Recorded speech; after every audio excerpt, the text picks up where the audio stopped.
Hello viewers, কেমন আছেন সবাই? আশা করি ভালো আছেন। আজকে নতুন আরেকটি ব্লগ নিয়ে আপনাদের মাঝে হাজির হয়েছি। আপনি যদি আমার চ্যানেলে নতুন হয়ে থাকেন তাহলে আমার এই চ্যানেলটি সাবস্ক্রাইব করুন এবং পাশে থাকা বেল আইকন ক্লিক করুন। আর যারা অলরেডি সাবস্ক্রাইব করেছেন তারা আমার এই চ্যানেলটি শেয়ার করুন।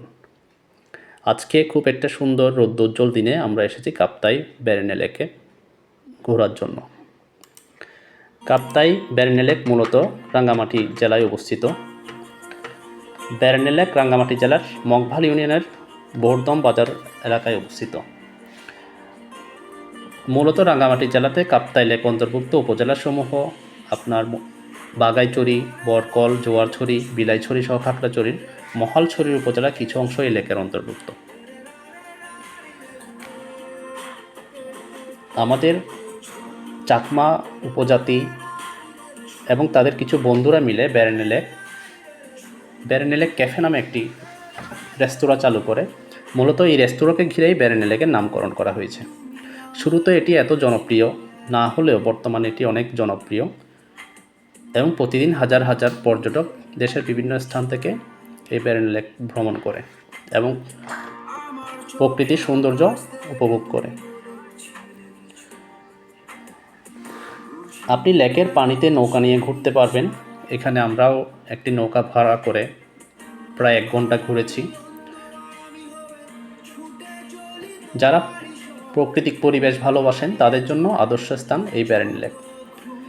আপনারা জানেন কাপ্তাই হ্রদ দক্ষিণ পূর্ব এশিয়ার সবচেয়ে বড় মনুষ্য সৃষ্ট স্বাদুপানির হ্রদ। ছবির মতো সুন্দর এই কাপ্তাই লেকে অনেক পর্যটন স্পট রয়েছে, যার উল্লেখযোগ্য হল ব্যারেনে লেক।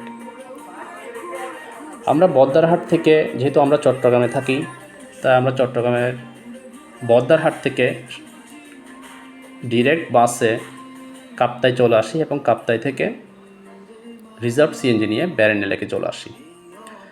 ব্যারেনে লেকে আসার সময় আপনি উপভোগ করবেন প্রকৃতি এবং পাহাড়ের অপরূপ সৌন্দর্য। সবুজে ঘেরা দুই পাশে রাস্তা, উঁচু নিচু রাস্তা, ঢেউ খেলানো রাস্তা আপনার মনকে বিমোহিত করবে। যারা ঢাকা থেকে আসতে চান তারা সরাসরি রাঙ্গামাটি চলে আসতে পারেন এবং রাঙ্গামাটি থেকে রিজার্ভ গাড়ি নিয়ে ব্যারেনে লেকে চলে আসতে পারবেন। এখানে থাকার জন্য অনেক হোটেল রেস্টুরেন্ট গড়ে উঠেছে। আপনারা চাইলে এখানে নাইট স্টে করতে পারেন, যে কোনো হোটেলে, আবাসিক হোটেল।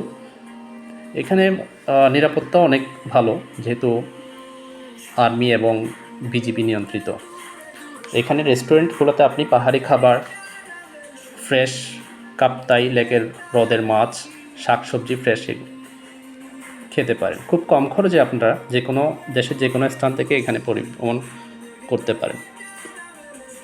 আমরা ব্যারেনে লেকে ঘোরার পর আমরা চলে এসেছি চুয়েট ক্যাম্পাসে। চুয়েট ক্যাম্পাসের টিএসসিতে এসে আমরা বিকালে নাস্তা করি।